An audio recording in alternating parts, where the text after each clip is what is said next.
하나님 살아계십니다. 하나님은 죽은 하나님이 아니라 살아계신 하나님인 걸 믿으시기 바랍니다.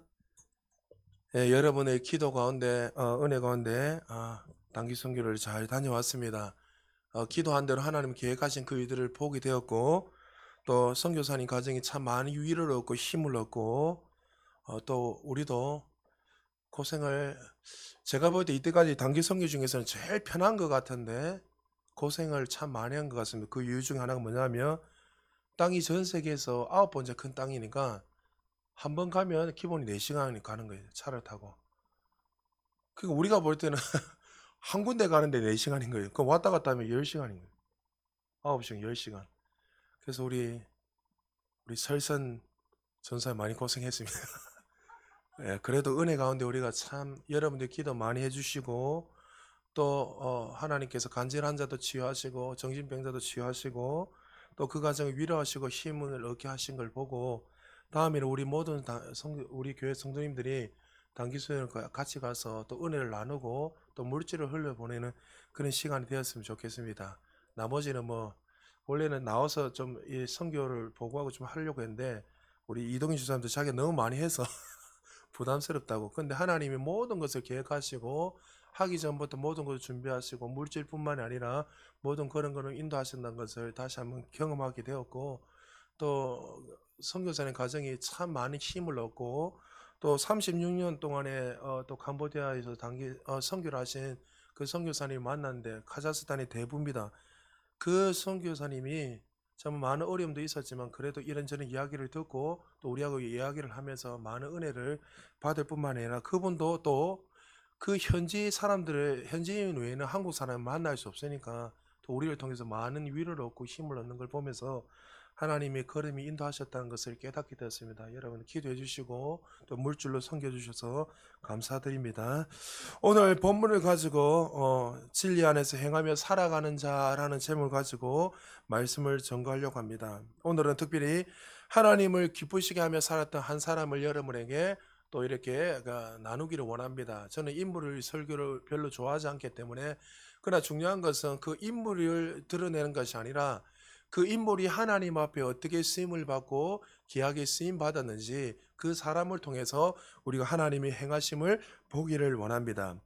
노사도였던 이 사도 요한이 90이 넘어서 반모섬에 유배되어서 언제 죽을지 알 수 없는 이 노사도가 한 사람을 속여 편지를 쓰면서 그의 삶을 통해서 기뻐하고 감사한다고 그를 향해서 편지를 쓰고 있는 장면이 바로 오늘 본문입니다. 오늘 사도 요한이 누구에게 쓴 편지인지 1절에서 이렇게 말씀하고 있습니다. 우리 1장 1절 같이 한번 읽어보겠습니다. 시작. 장로인 나는 사랑하는 가이오 곧 내가 참으로 사랑하는 자에게 편지하노라. 예, 요한이 가이오의 이름을 부르는 장면이 나오는데, 근데 이 1장 1절에서 두 번이나 반복되는 내용이 하나 있습니다. 사랑하는 가이오, 내가 참으로 사랑하는 자에게 편지하노라. 사도 요한이 누구보다도 이 가이오는 이 사람을 많이 사랑했던 것 같습니다. 여러분 위기 가운데 생각나는 사람들이 보면은 참 많이 생각해, 특별히 그 사람이 더 관심이 가는 사람이 아니겠습니까? 그런데 이 감옥에서 언제 죽을 줄 알 수 없는 이 사도 요한이 이 가이오를 생각하면서 사랑하는 가이오, 내가 너를 사랑하는 마음으로 편지한다고 적고 있습니다. 근데 그가 가이오가 도대체 어떤 사람이었기에 그가 감옥에서 언제 죽을지 알 수 없는 이 사도 요한이 편지를 쓰고 있을까요? 3절 4절에 이 가이오에 향해서 이렇게 말씀하고 있습니다. 같이 읽겠습니다. 시작. 형제들이 와서 내게 있는 진리를 증언하되 내가 진리 안에서 행한다 하니 내가 심히 기뻐하노라. 내가 내 자녀들이 진리 안에서 행한다 함을 듣는 것보다 더 기쁜 일이 없도다. 자, 사도 요한이 이 가이오에 대해서 이렇게 말하고 있습니다. 내가 진리 안에서 행하며 살고 있다는 소식을 듣더니 그거보다 더 기쁜 일이 없다. 서두에 말했지만 언제 죽을지 알 수 없는 이 밤모섬이 유비되어서 오늘 죽을 수 있고 내일도 죽을 수 있는 이 사도 요한이 그를 향해서 기뻐하는 이유가 뭐라고요? 네가 진리 안에서 행하고 진리 안에서 살아간다는 그 소식을 들으니 너무나 기쁘다. 마치 이런 거죠. 사도 요한이 생명을 걸고 복음의 씨를 뿌리는데 이 복음의 씨가 머물러 있는 것이 아니라 마침내 열매를 맺고 정말 꽃을 피는 그 모습을 보니까 너무나 기쁜 거예요. 저도 목사지만 여러분들이 물질의 축복도 받고 하나님 주신 그 은혜를 누리고 살아가는 것도 중요하지만 제가 가장 기쁠 때가 언제냐면 여러분들이 예수를 만나는 그 진리 안에 살아가고 하나님 주신 그 축복을 누리며 살아갈 때 담임 목사는 가장 기쁘고 즐겁다는 거죠. 그러니까 이 사도 요한이 이 감옥에서 그가 진리를 행하고 살아가는 그 모습을 보니까 너무나 고맙고 기쁠 뿐만 아니라 하나님이 그 영혼을 바라볼 때 얼마나 기쁠까 그 모습을 보면서 그가 감사했다는 거죠. 세계적인 성악가 이영훈 교수를 아십니까? 여러분 서울대 교수고 서울대 하여튼 유명한 대학을 다 나오셨던 성악가 이영훈 교수님인데 이분은 서울대 성악가 교수요 미국 메트로폴리탄에서 지금 지휘자로 섬기고 있는 분입니다. 3년 스케줄이 다 잡힐 정도로 너무나 바쁘고 전 세계에서 그 사람을 부르기 때문에 너무나 바쁜 삶을 살아가고 있습니다. 그런 세계적인 성악가요 많은 영향을 끼고 명성을 정말 많은 사람들이 이렇게 나타내는 사람인데도 그가 자신이 노래를 부르는 이유를 이렇게 설명하고 있습니다. 내가 노래하는 것은 그냥 오페라가 아니라 하나님의 사랑과 이름을 드러내고 하나님의 영광을 위해서 부르는 것이 나의 목적입니다. 저의 부르심은 단순히 유명한 오페라 가수로서 주신 달란트로만 영광을 돌린 것이 아니라 그것을 인도하시고 역사하신 하나님의 이야기를 증거하는 일이 저의 부르심인 줄 믿습니다. 세계적인 명성을 다 뒤로하고 하나님의 이름을 위해서 하나님의 영광을 위해서 하나님의 이름을 드러내기 위해서 그 세계적인 그 무대 앞에 서면서 자신의 이름이 아니라 하나님의 이름을 위해서 살아가는 귀한 하나님의 사람이란 거죠. 이분의 제가 찬양하는 것을 들으면서 얼마나 여러분 세계적인 성악가는 많이 있지만 영성이 있는 사람의 마음을 울리고 그 영혼을 움직이는 힐링하는 그런 성악가는 많이 있지 않습니다. 근데 이 영훈 교수님의 찬양하는 걸 들어보면 은혜가 있어요. 그냥 내 영혼이 부르는데 진짜 하나님의 영광 임재가 충만히 임하는 그 은혜가 있단 말이죠. 똑같은 사람이 하나님을 찬양하지만 어떤 사람은 하나님께 영광을 돌릴 뿐만 아니라 사람의 마음을 움직이는 사람이 있지만 어떤 사람은 기교가 뛰어난 세계적인 사람이라 할지라도 기교만 뛰어나지 사람의 감동을 줄 수 없는 사람이 많이 있는 거죠. 그래서 그분의 목적이 뭐냐 바로 하나님의 영광을 위해서 나에게 하나님께서 이 달란트를 주셨다. 사람이 들어도 이렇게 감동을 받고 기쁜데 하나님이 그의 모습을 보시면 얼마나 기쁘고 행복하시겠습니까? 사도 요한은 지금 가이오를 바라보면서 너무나 기뻐했습니다. 그 이유가 뭐라고요? 그가 물질의 축복을 받고 사람들에게 명성을 얻고 이은 것이 아니라 세상과 동화되지 않고 진리 안에서 은혜 안에서 하나님의 그 진리를 나타내며 그 살아내는 그 모습을 보니까 언제 죽을지 알 수 없는 그 노사도가 그 소식을 들으니까 그 감옥에서 너무나 기쁘고 행복했다는 거죠. 자, 그렇다면 이 진리가 무엇인가? 지금 진리를 행한다고 하는데 이 진리가 무엇인지 우리가 알아야 되잖아요. 여러분 마태, 마가, 누가, 요한에 보면 이 사복음서에서 진리라는 이 단어가 마태나 마가에서는 한 번밖에 등장하지 않습니다. 그런데 가장 진리라는 단어를 많이 사용한 사람이 바로 사도 요한입니다. 그래서 사도 요한에 쓴 이 서신에서 요한복음뿐만이 아니라 요한 1서, 2서, 3서 쫙 읽어보면 진리라는 단어가 어마어마하게 많이 나오고 있습니다. 자, 그러면 사도 요한이 진리라고 말한 이 진리가 무엇인가? 막이나 어떤 사상이나 철학, 어떤 이념이 아니라 요한이 말하는 진리는 따라합시다. 예수 그리스도가 진리라는 거죠. 요한복음 1장 14절에서 이렇게 말씀하고 있습니다. 우리 같이 한번 읽어보겠습니다. 시작. 말씀이 육신이 되어 우리 가운데 거하심에 우리가 그의 영광을 보니 아버지의 독생자의 영광이요 은혜와 진리가 충만하더라. 예수님도 나 자신이 진리라고 말씀하셨습니다. 요한복음 14장 6절에 예수께서 이르시되 내가 꼭 길이요 진리요 생명이니 나로 말미암지 않고는 아버지께로 올 자가 없느니라. 예수님이 제자들에게 자신을 소개하면서도 요한복음 8장 31절 32절에 보면 너희가 내 말에 거하면 참으로 내 제자가 되고 32절 같이 읽습니다. 시작. 진리를 알지니 진리가 너희를 자유롭게 하리라. 할렐루야. 진리를 깨닫게 되면 진리 안에 거하면 죽음 앞에서 영원한 생명을 얻고 세상에 무릎을 꿇지 않고 세상에 동화되지 않고 세상과 발맞춰 살아가는 인생이 아니라 그 진리이신 예수 그리스도가 우리의 모든 삶에 자유케 되는 거예요. 왜 많은 사람들이 우울증 환자고 왜 많은 사람들 돈을 많이 가지고 있고 많은 사람들 우리가 볼 때 세상에서 성공자인데 불안하면서 내일 앞에서 한 치 앞도 알 수 없는 그 두려움으로 살아가죠. 진리 대신 창조 대신 구원자 예수 그리스도가 그 안에 거하지 않기 때문에 그런 거예요. 내가 주인이 되어서 살아가는가 진리가 나를 붙들고 살아가느냐에 따라서 인생이 달라진다는 거죠. 여러분 종교인으로 살지 않게 주님 축복합니다. 진리이신 그 주님이 내 안에 들어오셔서 그분이 내 안에 내가 주님 안에 거하며 살아가는 삶, 그 삶을 하나님 원한 거예요. 당시 헬라 사람들은 진리를 숭상했습니다. 진리를 위해서 진리를 캐기 위해서 그들의 삶을 드렸고 그 당시에 소피아라는 철학이 있죠. 소피아라는 이 학문이 나왔습니다. 소피아가 지혜입니다.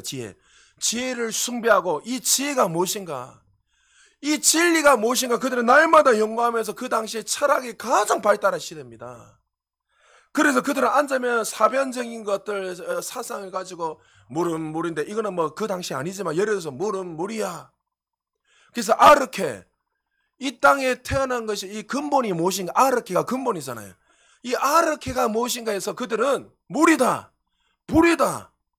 그래서 모든 이 땅에 물을 통해서 물이 증발이 돼서 수증기 올라가서 내려와서 하여튼 불이 되고 물이 되고 이렇게 해서 철학을 공부하는데 여러분들 이 시간 딱 하면 복잡하니까 그렇게 해서 그들은 물이 창조의 근원이야, 불이 창조의 근원이야. 그렇게 하면서 그들은 지혜를 숭배하고 고민하며 살아갔단 말이죠.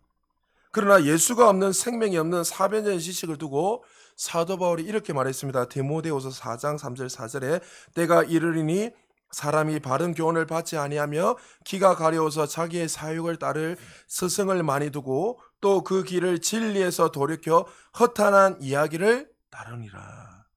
진리신 예수님이 복음이 아니라 다른 세상의 사조나 세상의 종교 철학을 따라가는 사람 두고 사도 바울이 뭐라고요? 허탄한 진리를 따르는 사람이라고. 그러니까 원문에 따르면 바보 멍청이라고 이야기하는 거야. 허탄한 삶을 살아가는 거. 진리이신 예수 그리스도가 따라가는 것이 아니라 자신들의 어떤 사변적인 생각을 가지고 더 많은 지식을 가지고 알면 알수록 그것이 지혜의 충만함이라 생각하고 살아가는 것이 헛된 거라고. 그래서 그들이 생각을 가지고 그들은 어떻게 해요? 망하는 거예요. 결론은. 골로새서 2장 8절에 이렇게 말합니다. 같이 한번 읽어볼까요? 시작. 누가 철학과 헛된 속임수로 너희를 사로잡을까 주의하라. 이것은 사람의 전통과 세상의 초등학문을 따름이요 그리스도를 따름이 아니니라. 예, 그러니까 철학, 사변적인 그 모든 것들이 그 지혜고 진리인 줄 알고 살았지만 그것은 결코 진리가 아니란 거죠.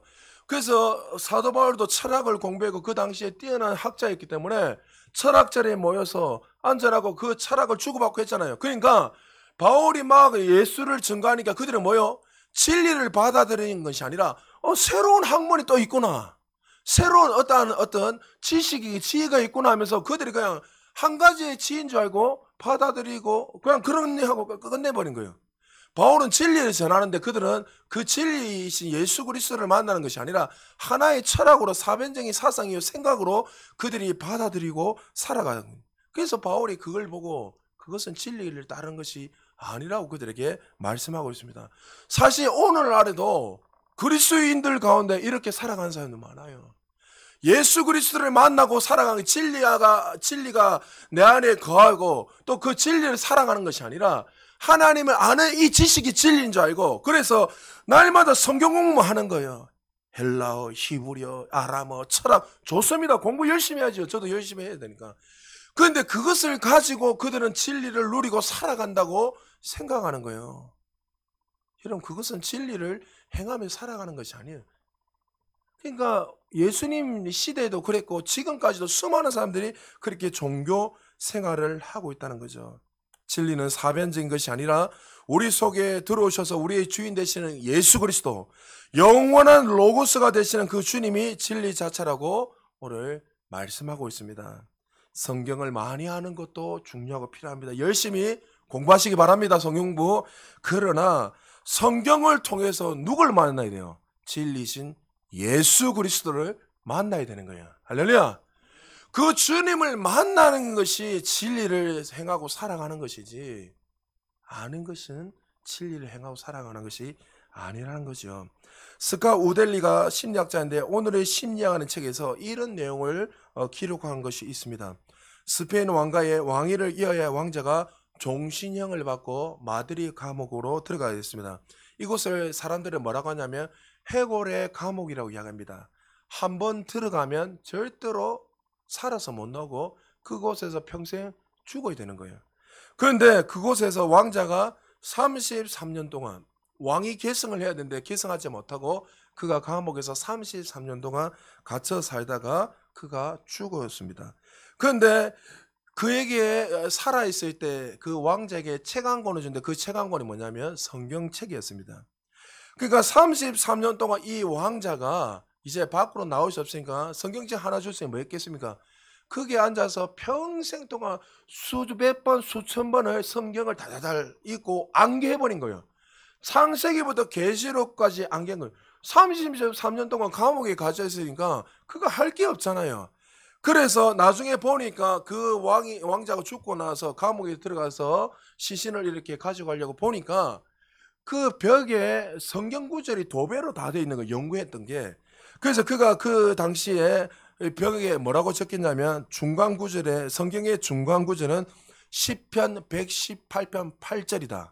그러니까 이 한 절 한 절 다 이렇게 전부 다 해서 중간에 딱 놓은 구절이 시편 118편 8절이었다는 거죠. 영어 성경에 보면 구절마다 모든 알파벳이 다 들어가 있는데 유일하게 알파벳 J가 빠진 성경이 에스라 7장 27절이라는 거죠. 여러분 얼마나 많이 연구를 했겠습니까? 성경에서 한 줄로 가장 긴 절은 에스라 8장 9절이고 성경의 모든 글자, 사람 이름 중에 가장 긴 글은 5음절.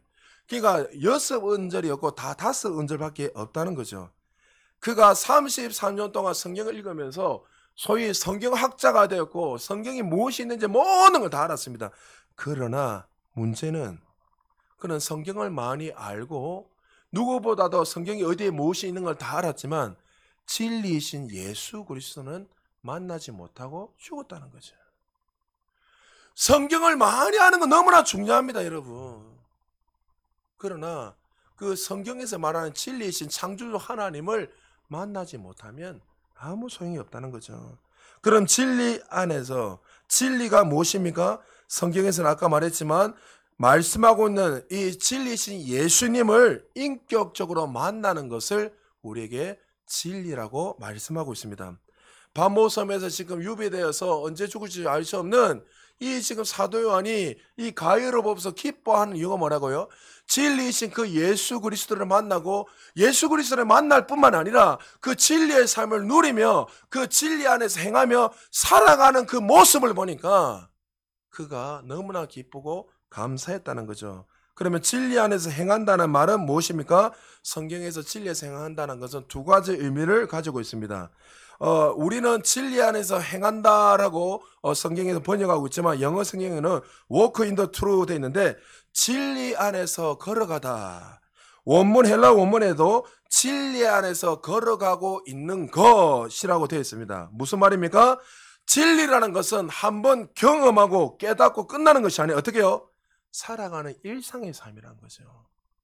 그러니까 우리는 자꾸만 진리 안에서 행한다는 것은 예수님을 만나면 진리 안에 살아간다 이게 아니라 주님을 만나고 난 이후에 경험하고 끝나는 것이 아니라 만나고 나면 어떻게 해요? 그 진리신 예수님과 동행하는 거, 살아가는 거, 그것을 말씀하고 있다는 거죠. 그래서 구약에서 걷다는 것을 할라크라는데 이것을 여러분들 좀 더 쉽게 번역을 하면 한국 성경에는 걷다라 되는데 살다라고도 번역하고 있습니다. 그러면 여러분 진리 안에서 우리가 행한다는 뭐예요? 그분을 경험할 뿐만 아니라 그분과 동행하며 살아가는 것. 그것이 뭐라고요? 진리를 행하며 살아간다고 말씀하고 있습니다. 그러니까 원문에 보면 이게 여러분 복잡 설명하겠지만 헬라에서 지속적인 시제로 걷다고 돼 있는데 지속적인 시제는 뭐예요? 거기에서 한번 끝나는 것이 아니라 그날 이후로 계속 지속적으로 현재까지 살아가는 것을 말씀하고 있어요. 그러니까 진리 안에서 행하다, 살다, 걷다는 것은 주님을 만날 뿐만 아니라 어떻게 해요? 그 만난 이후에 계속 그분과 동행하면서 그분과 함께하는 삶, 그것이 뭐라고요? 진리를 행하며 살아간다고 말씀하고 있습니다. 많은 사람들이 거듭난 이후에 끝난 것으로 이야기합니다. 그래서 예수님이 로마서 12장 1절 2절에 뭐 어떻게 말합니까? 너희는 이제 이 세대를 본받지 말고 하면서 예배자로 살아갈 것을 말씀하고 있잖아요. 거듭난 사람들은 이제 거듭난 것을 끝나는 것이 아니라 어떻게 해요? 주님이 내 안에, 내가 주님의 안에 거하면서 성령의 통치를 받고 다스림 받으며 주님과 동행하면서 언제까지요? 우리가 이 땅에서 영원히 천국에 올라가기 전까지 주님과 동행하면서 통치를 받으며 말씀을 통해서 통치를 받고 성령의 통치를 받으며 살아가는 삶, 그것이 진리를 행하며 살아가는 것을 말씀하고 있습니다. 여러분 매일 삶 속에 주님과 동행하며 살아가시기를 주님 축복합니다. 여러분 에녹이 65년 동안 평범하게 살아가다가 아들 무두셀라를 딱 낳는 순간, 무두셀라의 뜻이 뭐예요? 심판이 있다. 이제 너에게 죽음이 있다. 그 당시에 기본이 몇백 년 사니까 죽음에 대해서 별로 인식을 못했어요. 근데 아들이 나왔는데 무두셀라네요. 이제 너희들에게 심판이 온다. 죽음이 온다니까 깜짝 놀란 거예요. 그 당시에 사람들이 어떻게 살았어요? 노아 이전의 사람이니까 노아가 그 당시에 어떻게 말하자면 노아 시집가고 장가가고 자신의 유익을 위해서 살았더라. 쉽게 말해서 시집가고 장가가는 게 나쁜 게 아니죠. 그들의 인생의 낙을 주님의 영광을 사랑하는 것이 아니라 어떻게 해요? 자신이 주인에서 시집가고 장가가고 그 쾌락을 위해서 살아가고 있더란 거죠. 그래서 너에게 심판이 온다, 죽음이 온다니까 이 무두셀라가 에녹이 깜짝 놀래가 그날 이후로 어떻게 해요? 300년 동안 주님과 동행했더라.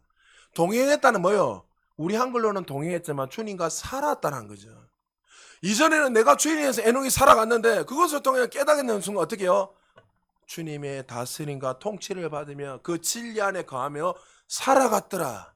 그래서 그는 죽음을 보지 않고 영원한 천국에 올라가며 살았다는 거죠. 그래서 우리는 주님을 만나고 난 이후에 진리를 경험한 이후에 이제는 어떻게 해요? 지금까지 앞으로도 계속 현재형으로 지속적인 시제를 가지고 살아가야 되는 거예요. 말씀의 통치를 받고 매일 삶 속에 거룩한 성화의 삶을 살아가고 매일의 삶에 주님을 닮아가고 주님의 행동을 닮아가고 주님의 언어를 닮아가고 주님이 내 안에 내가 주님의 안에 거하면서 주님의 다스림과 통치를 받으면서 주님이 기뻐하시는 그 삶으로 살아가는 것, 그것이 진리를 행하며 살아가는 삶이라고 우리에게 말씀하고 있습니다. 여러분 주님 만나셨습니까? 만났다면 이제는 여러분들이 주인이 되어서 살아가는 것이 아니라 성령의 충만한 삶, 성령께서 지배하고 다스림하고 나는 없고 예수로 충만하고 성령이 다스리는 삶을 살아갈 때 그 삶에 진정한 기쁨이 있고 진정한 자유가 있고 행복이 있다는 사실을 믿으시기 바랍니다. 진리를 아는 것뿐만 아니라 진리를 살아가는 것은 초대교회의 결단코 쉬운 일이 아니었습니다. 예수를 믿는 그 자체가 1세기 때는 어떻게 순교를 각오해야 됩니다. 우리 지금 예수 믿다고 순교 당한 사람은 없습니다. 제가 여러분에게 며칠 전에 토시 선교사님 문자 온 거 보내드렸잖아요. 급하게 문자가 몇 달 동안 안 오시다가 갑자기 와가지고 목사님 기도해 주세요. 이제 중국과 인도 이 국경선에 거기에서 지금 막 테러리스트가 들어와가지고 인도 사람들을 죽이고 뭐 하여튼 난리가 나요. 근데 아산 지역이 그쪽에 있으니까 저 북부 이쪽에 있으니까 상당히 위험하다고요. 그러니까 그냥 자다가 창에 찔려 죽을 수도 있고 순교를 각오하고 그냥 그거는 인도 가서 복음 전해야 돼요. 우리 그 위험한 곳에 이동현 집사님 3번 갔다 왔잖아요. 3번 맞죠? 한 번에 실패하고 한 번에 비행기 놓쳐가지고. 그런데 그 이야기 하더란 거죠. 같이 가면서도 제가 시키는 데라만 걸어가고 딴 데 가지 말라고 이래요. 이동도 불편 못 가요. 그런데 그게 수많은 사람이 죽으니까 기도해 달라면서 그 지역에 지금 또 위로하기 위해서 선교사니까 현장에 들어가서 위로하고 있더란 거죠. 그러니까 우리는 예수 믿는 거 때문에 지금 죽는 사람 아무도 없어요. 우리 대한민국은. 그런데 그 당시 1세기는 예수를 믿는다는 것은 뭐예요? 예수님은 나의 구주라고 믿는 그 자체는 뭐예요? 죽음을 각오하고 예수를 믿어야 돼요. 왜요? 들키면 죽기 때문에. 사변적으로 그냥 이성적으로 내가 예수님을 믿는다 고백하는 사람들은 죽지 않습니다. 왜? 그 사람들은 진리를 살아가지 않기 때문에 그냥 머리로 믿습니다 하는 사람들은 어려움이 당하면 어떻게 해요? 그냥 부인하기 때문에. 근데 이 진리를 받아들이고 살아가는 사람들은 반드시 그 삶 속에 진리를 행하며 살아가기 때문에 삶 속에 나타나게 됐다는 거죠. 사도행전 12장에 보면 여러분 아그리파 왕 때 AD 44년도에 예수님의 12제자 중 최초로 순교자 누구요? 야고보가 죽었습니다. 순교했습니다. 그리고 베드로가 감옥에 잡혀 들어갔습니다. 하나님의 은혜로 풀려나게 되고 복음을 다시 전할 장면이 12장에도 쫙 나옵니다. 극심한 고난과 예수를 믿는 것 때문에 수많은 핍박과 환난이 오고 어려움이 오고 예수를 믿는 것 때문에 수많은 사람 죽었습니다. 그런데 사도행전 12장 24절에 이렇게 기록하고 있습니다. 하나님의 말씀은 흥황하여 더하더라. 할렐루야. 수많은 고난과 죽음을 뚫고 하나님의 복음은 점점 더 어떻게 해요? 흥황했더라. 부흥하였더라. 초대교회가 어떻게 그렇게 극성장하고 부흥할 수 있었습니까? 어떻게 교회를 잔멸하고 핍박하고 수많은 사람들이 정말 죽어가고 있는데 어떻게 그런 일이 일어났습니까? 로마가 313년도에 콘스탄틴 황제가 기독교를 공인하게 됐고 392년대는 로마 황제 데오도시우스가 기독교를 어떻게 이제 로마 제국의 국교로 선포하게 되었습니다. 어떻게 이 수많은 핍박을 하고 기독교를 다 죽이는 이 로마가 국교가 되고 변화되는 역사가 일어났습니까? 예수 그리스도를 믿는 그 사람들이 진리로 행하고 살아가기 때문입니다. 삶으로 살아가기 때문에 그들을 통해서 로마가 무너지고 기독교 국가가 된 것입니다. 그 당시 문헌을 보면 이렇게 말하고 있습니다. 로마 집정관들이 그리스도인들에 대해서 이렇게 말합니다. 수많은 집정관들이 교회에 금일봉을 보냈다. 자신이 돈을 보냈다는 거예요. 보낸 이유가 뭐냐면 교회라면 이 돈을 정직하게 가난한 자들을 위해서 사용하기 때문이다. 로마 집정관들이 그 지도자들이 보냈어요. 많은 로마 집정관들은 기독교 여성들을 아내로 받아들였다. 정숙한 사람인 것을 알았기 때문이다. 그리스도인들의 삶 속에서 진리를 행하며 살았기 때문에 그들로 말미암아 로마가 변화되는 놀라운 역사가 일어났습니다. 로마 시대뿐만 아니라 한국교회 초창기도 마찬가지였습니다. 한국교회가 유래를 찾아볼 수 없을 정도로 이렇게 부흥이 일어난 이유가 무엇입니까? 일처치하의 고통을 당하고 있을 때, 나라가 빼앗겨 있을 때 가장 먼저 앞섰던 리더자들이 누굽니까? 리더들 대다수 절반 이상이 크리스찬이었고 목사였습니다. 그리고 여러분들 독립운동을 했던 지도자 대다수가 크리스찬이었습니다. 그리고 6.25 전쟁이 일어나 나라가 힘들고 어려울 때 그리스도인들 중심으로 고아원을 세우고 학교를 세우고 또 힘들고 어려운 수많은 사람들의 먹이 입히기 위해서 수많은 그리스도인들이 자신의 물질과 자신의 논밭을 바쳐서 그들을 섬겼습니다. 여러분 제가 80년대만 해도 주일날 되면은 동네 슈퍼가 문을 다 닫았습니다. 왜 닫았는지 아십니까? 그리스도인들이 교회 간다고 문 다 닫았어요. 장사 안 되는 거 아니까. 여러분 지금 문 다 열렸잖아요. 80년대만 해도 주일날 교회 가려면 슈퍼에 다 문 닫았다니까요. 믿지 않는 사람도 어떻게 해요? 크리스찬들이 지금 교회 가기 때문에 장사가 안 되는 거 아니까 그냥 문 다 닫아버린 거예요. 그리고 점심 후에 문을 열었습니다. 그만큼 어떻게 해요? 그리스도인들이 믿지 않는 사람들에게 영향력을 끼치고 살아갔습니다. 은행에 대출할 때 내가 어느 교회 목사요, 장로요, 집사요면 이야기도 보도 안 하고 여러분 그냥 사인해 줍니다. 그 당시에. 왜요? 그 목사라는 그 타이틀이, 장로라는 그 타이틀이 보증수표였어요. 그냥 저 사람들은 속이지 않는다, 정직한 사람이다. 그렇게 그 이름 자체만으로 보장을 해주는 시대였습니다. 오늘 우리가 다시금 회복해야 할 것이 삶의 신앙입니다. 교회 안에서 예수님을 바르게 믿고 살아갈 뿐만 아니라 예배당 문을 나가는 순간부터 세상 속에서 그리스도인답게 진리 안에서 행하는 삶, 그리스도를 살아내는 삶으로 살아야 될 줄 믿으시기 바랍니다. 우리가 예수님 믿고 입술로 고백하고 교회 안에서 그렇게 열심히 신앙생활하는 건 정말 중요합니다. 당연히 해야 됩니다. 그러나 더 중요한 것은 예배당 문을 나가는 순간, 교회 담장을 나가는 그 순간부터 하나님의 자녀로서 진리를 행하며 살아갈 때 우리를 통해서 금방 사도행전 12장 읽은 것처럼 하나님의 말씀이 흥황하더라. 할렐루야. 그렇게 되는 거예요. 예수를 믿는다는 것은 관념적인 생각이 아니에요. 생각으로 사로잡힌 게 아니라 삶으로 그 주인을 받아들일 뿐만 아니라 이제 주인이 되었으니 어떻게 해요? 내 안을 넣고 그 주인의 통치와 다스림과 주님의 영광을 위해 나라를 위해서 살아가는 거예요. 미국의 패스트푸드 칙필레 아십니까 여러분? 정말 수제버거 중에 유명한데 이 칙필레는 가장 유명한 중 하나 뭐냐면 주일날 절대로 문을 열지 않는 기업으로 유명한 기업입니다. 창업자 투레 캐시 회장이 2014년도에 워싱턴 포스트에 이런 기사를 실었습니다. 한 기자가 이렇게 질문해요.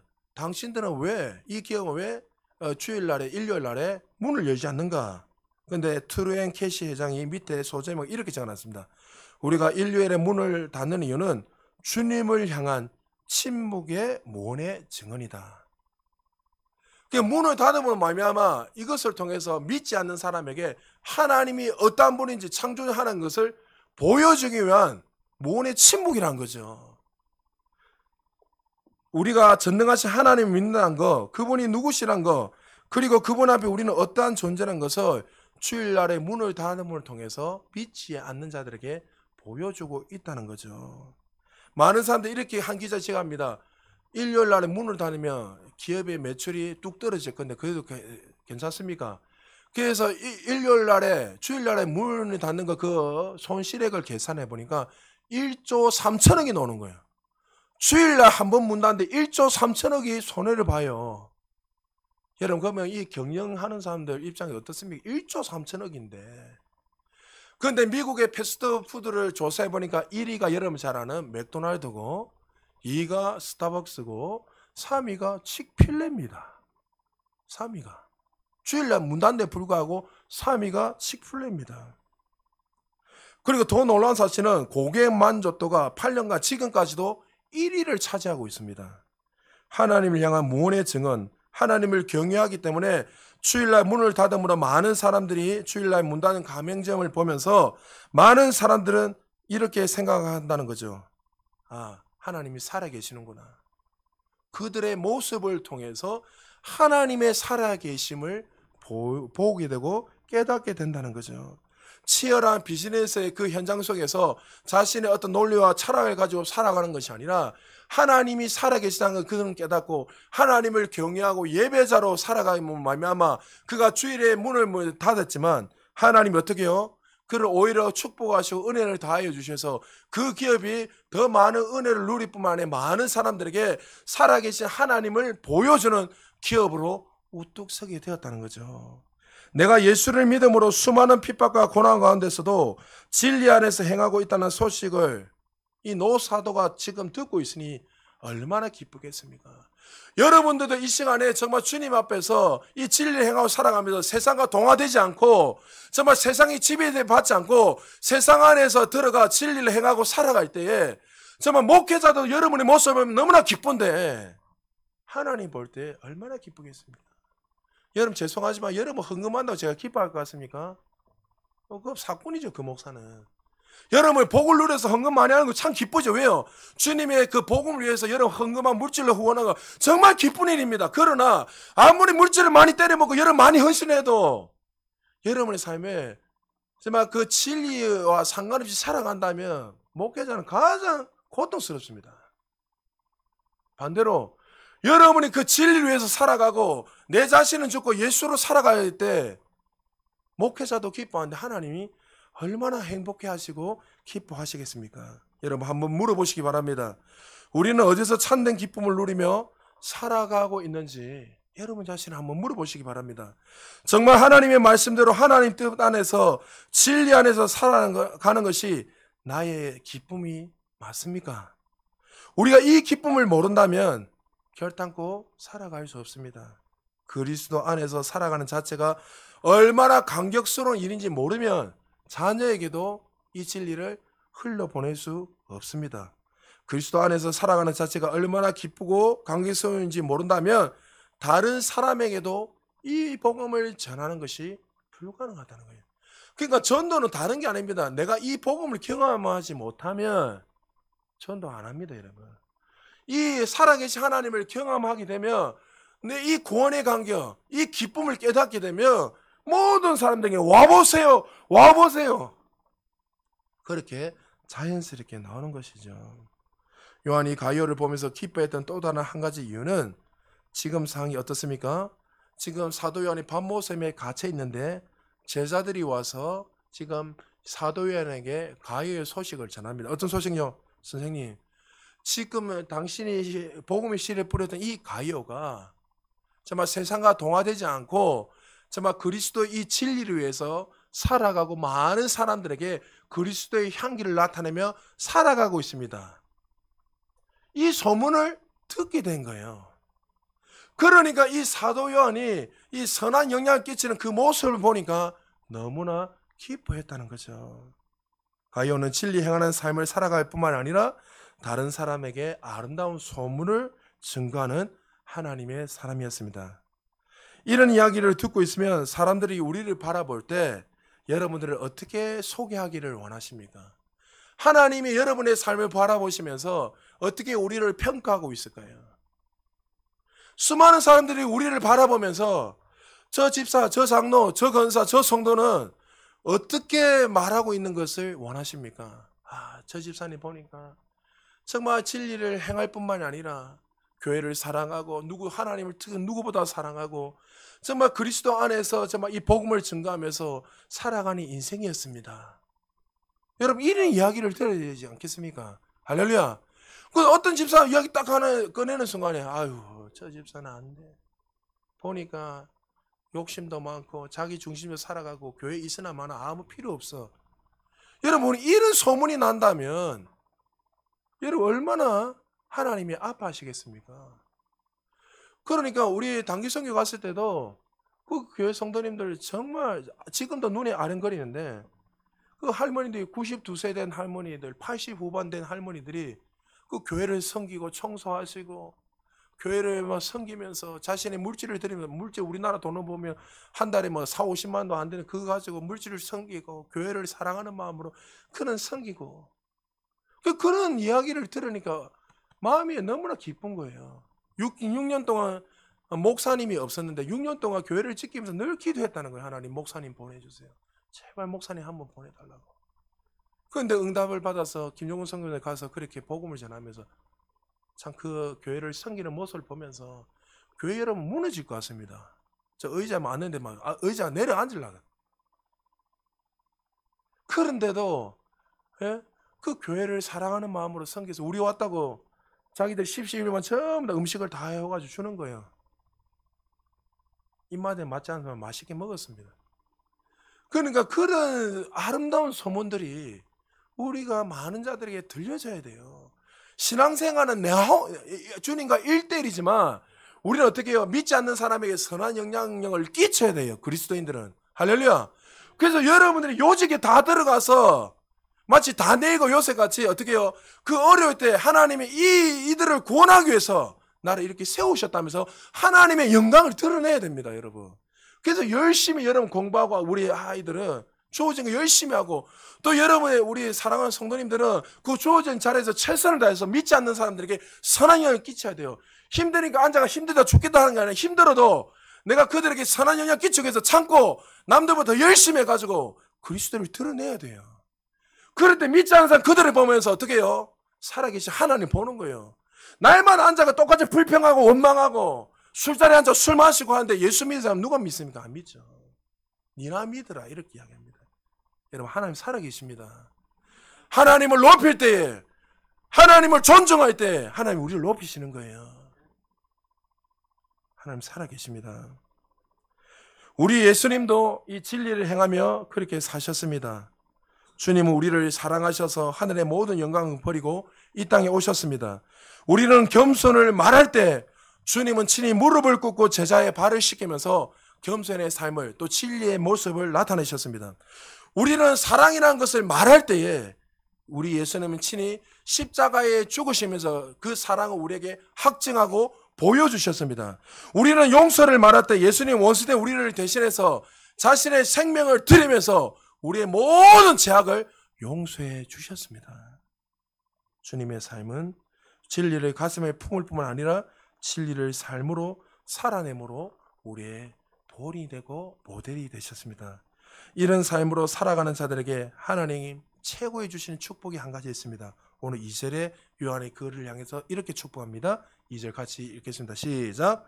사랑하는 자여 내 영혼이 잘됨 같이 내가 범사에 잘되고 강건하기를 내가 간구하노라. 할렐루야. 여러분이 영혼이 잘된 같이 범사가 잘되고 우리의 모든 삶에 나에만 주님 주신 그 강건함을 사시기를 주의 이름으로 축복합니다. 내 영혼이 잘된 같이 우리가 예수님의 은혜로 말미암아 새로운 피조물이 되었습니다. 예수님과 공동 상속자가 되었고 그리스도의 옷을 입었고 우리는 왕이요 제사의 선지자가 이미 되었습니다. 영원한 생명을 누렸습니다. 거듭날 때는 이미 우리는 모든 것이 다 세팅이 되었습니다. 영적의 복은 이미 다 물려받았습니다. 그러면 어떻게 해요? 이제 그것을 살아갈 때 진리를 행하며 살아갈 때 네 삶이 어떻게 잘 되고 강건함으로 살아간다는 거예요. 우리가 이렇게 살아가다 보면 어떻게 범사가 내가 원하는 대로 되지 않을 때가 많습니다. 실패할 수도 있고 낙심할 수도 있고 좌절할 때도 많이 있습니다. 그럼 어떻게 해요? 네 영혼이 잘 된 것은 네가 범사가 잘 될 이유가 뭐예요? 네 안에 진리이신 예수 그리스도 함께하고 그 진리이신 그분이 너와 동행하고 선하게 인도하시기에 너는 어떻게 해요? 반드시 그 진리를 통치를 받고 다스림을 받고 살아가게 되면 어떻게 해요? 내 삶에 날마다 강건함으로 그 은혜를 누리며 살 것이라고 말씀하는 거예요. 그래서 결론은 어떻게 해요? 내 영이 이미 잘 됐으니까 이것을 나타내기 위해서 반드시 우리가 해야 될 건 뭡니까? 진리를 행할 때 나타나는 거예요. 주님과 동행하며 말씀의 통치를 받고 주님이 내 안에 내가 주님 안에 거하며 살아가는 삶, 그 주님이 없으면 살아갈 수 없는 그분을 붙들고 그 은혜 안에서 말씀을 행하며 살아갈 때에 반드시 어떻게 해요? 하나님이 오늘 축복하신 것처럼 너의 삶에 그 범사가 잘 된 것처럼 모든 삶이 풀어지고 축복이 임한다는 것을 우리에게 선명하게 말씀하고 있다는 거죠. 세계적인 요트 조종사 중에 한 사람인 마이클 플랜드가 세계적인 유명한 사람입니다. 단신으로 태평양과 대서양을 여러 차례 항해했습니다. 이러한 경험을 통해 그가 이제 좀 더 정말 5대 6대 전 세계를 누비기 위해서 그가 1992년도에 자동 무선 레이더와 위치 인식 시스템을 장착한 최신식 요트를 다 세팅해 가지고 그가 이제 항해를 떠나게 되었습니다. 그런데 항해를 떠난 지 11일 만에 연락이 두절된데 나중에 어디에서 그 사람이 발견했냐면 포르투갈 근처에서 한 어부가 전복된 그의 요트를 발견했습니다. 전문가들은 요트가 결단코 전복되지 않는데 요트가 뒤집어지지 않는데 어떻게 이 요트가 이 최신식 요트가 뒤집어질 수 있는가 너무나 놀랐습니다. 그래서 조사해 보니까 그 요트를 잡아주는 선박 평행수 밸런스트라고 하는데 이 밸런스트를 이 3.6톤 되는 이 톤 밑에 딱 무게추를 딱 해서 넘어지지 않도록 딱 잡아줘야 되는데 맞나? 해양 쪽이니까 잘 모릅니까? 그래서 무게추가 여러분 배가 넘어지지 않는 결론은 무게추가 지탱하는 거예요. 근데 이것을 갖다가 그냥 대충 달아난 거예요. 외관에만 최선을 최신식으로 다 해놨고 이 중심을 잡아주는 배를 지탱해주는 밸런스들을 갖다가 대충 해놔니까 배가 가다가 전복되면 뒤집어진 거예요. 그러면서 이 전문가들이 그것을 대해서 이렇게 결론을 내렸습니다. 플랜트가 자기 기술과 힘만 믿고 요트 겉모습을 하얗게 만들었는데 보이지 않는 수면 아래의 밸런스트는 신경 쓰지 않았다. 눈에 보이는 것에는 그만큼 많은 노력을 기울였지만 보이지 않는 요트의 가장 중요한 밸런스트 무게 중심은 신경 쓰지 못함으로 죽고 만 것이다. 무슨 말 아닙니까? 우리 인생 속에서도 무게 중심이 장악해야 된다는 거예요. 세상에 무게 중심이 있는가? 아니면 진리 행하면서 그 진리 안에서 행하며 그 무게에 중심을 두고 살아가는가? 표가 안 날 것 같죠? 처음에 표가 안 납니다. 왜? 세상이 주는 그 유혹들, 그 주는 것들 너무 맛있기 때문에. 근데 여러분 성경의 로마서에 분명하죠. 육신의 생각은 뭐요? 사망이라 했습니다. 진리입니다. 내가 주인에 대해서 살아가는 삶. 겉으로는 화려하고 좋은 것 같지만 그것을 계속 달려가면 갈수록 마치 어떻게 해요? 수많은 믿음의 선진들이 공고하고 여러분 수많은 사람들이 힘들어했던 것처럼 그 육신의 생각은 사망으로 오는 거예요. 최근에 당기현성 이번에 가서 감사한 게 뭐냐면 김용근 선교사님이 러시아에서 선교하고 계셨을 때에 울반바토르에서 선교하고 있을 때 저한테 연락이 오셔가지고 막 기도해달라고 하면서 한 내용이 뭐냐면 둘째 딸이 했던 온유가 우울증 걸렸다는 거예요. 근데 우울증 걸린 것이 끝이 아니라 딸이 죽고 싶다면서 계속 이야기하니까 왜? 말도 안 되지요. 초등학교 때 가서 말도 안 되지. 언어도 안 되고 거의 왕따처럼 있으니까 아가 멍해가지고 아버지는 사명을 위해서 목숨 걸고 왔는데 아들이 점점 맛이 가기 시작하니까 얼마나 고통스럽겠습니까? 여러분 부모가 되면 알잖아. 내가 힘들면 되는데 자녀들이 더 힘들면 더 고통스러워요. 몇 배, 몇십 배가. 그거는 결혼해서 자식을 낳으면 부모의 그 마음은 안단 말이죠. 그분이 웬만하면 울지 않는데 막 울면서 저한테 이야기해요. 근데 저도 마음이 미치겠는 거예요. 남 딸 같지 않고 딸이 막 우울증 걸려가지고 막 아가 막 중리 사녀하고 있으니까 목회를 사역을 그만둬야 돼. 혼자 하고 있는데 그래서 기도하고 같이 그도 김식하고 저도 기도하고 또 온유한테도 하나님 너를 선하게 인도하신다. 반드시 하나님 너를 기쁘게 바른 길로 인도하신다. 하나님이 자녀들은 반드시 책임져 주신다 하면서 그 시간을 지나서 이제 그가 18살 되고 이렇게 됐는데 그 지금 모습을 보면 너무 감사한 거예요. 왜 감사하냐면 지금 그 나라에서 제일 좋은 대학교에서 지금 대학생으로 다니고 있어요. 할렐루야. 영어 하죠. 러시아 뭐 하죠. 카자흐어도 지금 배우고 있죠. 그런 이야기 했어요. 우리가 가서 네 한국에 살았으면 일을 할 수 있겠냐고. 근데 최고의 대학에서 그렇게 하나님 은혜로 그렇게 가서 제가 그 이야기 했습니다. 네가 은혜 안에 있으면 반드시 하나님께 너를 더 선한 길로 반드시 인도한다. 그 은혜가 중요하다. 제가 그 이야기에 축복하고 왔어요. 그러니까 여러분 처음에는 안 되는 것 같지만 우리가 그 은혜 안에서 진리를 행하고 살아가면 반드시 성경이 진리이기 때문에 그 말씀 말한 대로 내 영혼이 잘 되고 범사가 잘 되고 강건함을 하나님의 협력에 선을 이루셔서 우리를 가장 기쁘신 삶으로 높이신다는 거예요. 그것이 진리 안에서 행하면 주님이 내 안에 내가 주님과 가기 때문에 그 안에서는 자유가 있고 행복이 있고 진정한 기쁨이 있는 것이에요. 우리가 항상 기뻐할 수 있는 이유가 뭡니까? 주님이 내 안에 있기 때문에 내가 진리 안에 가며 살아가기 때문에 우리는 항상 기뻐하며 감사하며 살아갈 수 있다는 거죠. 사랑하는 성도 여러분, 우리 신앙생활도 무게중심이 너무나 중요합니다. 혹시 여러분 가운데 무게중심이 다른 곳으로 지금 흐트러져 있는 분들이 계십니까? 말로는 진리를 행한다 하지만 간접적으로만 진리를 알고 정말 살아가고 있지 않는 분들이 혹시나 계시지 않습니까? 오늘 하나님 우리에게 말씀하십니다. 간접적으로 살아가는 것이 아니라 진리를 행하면서 주님의 다스림과 통치를 받으면서 살아가라고. 혹시 여러분 가운데 영혼의 관심을 위해 주일날 예배 한 번만으로 대체하며 살아가고 있지는 않습니까? 예배당 문을 나서는 순간 하나님의 진리는 없고 평소에 나의 가치관과 욕망에 사로잡혀 살아가고 있지는 않습니까? 어디에 우선순위를 두고 살아가고 있습니까? 하나님 우리에게 축복하시고 부탁하십니다.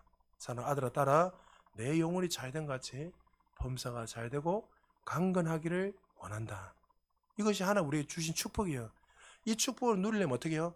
우리를 진리 안에서 살아가기만 하면 이미 주신 그 축복은 자연스럽게 여러분에게 나타나는 거예요. 할렐루야. 살아가지 않으면 안 나타나요, 여러분. 오늘 우리는 요한의 마음에 참으로 기쁨을 주고 위로를 주었던 한 사람 이야기를 들었습니다. 또 사도였던 90이 넘었던 이 요한이 언제 죽을지 알 수 없는 그 시간 속에서 그가 복음의 씨를 뿌린 그 영혼이 진리 안에서 행하고 살아가는 그 모습을 보면서 그는 너무나도 기뻐했습니다. 사실 그 노사도의 가장 기쁜 것은 그 감옥에서 풀려나는 것이 가장 기쁨이 아니겠습니까? 그러나 그는 그것이 기쁨이 아니라 했습니다. 내가 씨를 뿌렸던 것, 생명을 씨를 뿌렸던 그것을 통해서 열매가 나타난 그 모습을 보면서 너무나 기쁜 것처럼 하나님도 우리가 진리 안에서 거하면서 그렇게 살아가서 꽃이 피고 열매가 나타나 있어요. 우리를 통해서 영광을 받으실 때 얼마나 하나님께서 기뻐하시겠습니까? 하나님 우리의 기뻐하시는 건 천천히 만만히 수많은 수양을 주시고 기뻐하는 게 아니에요, 여러분.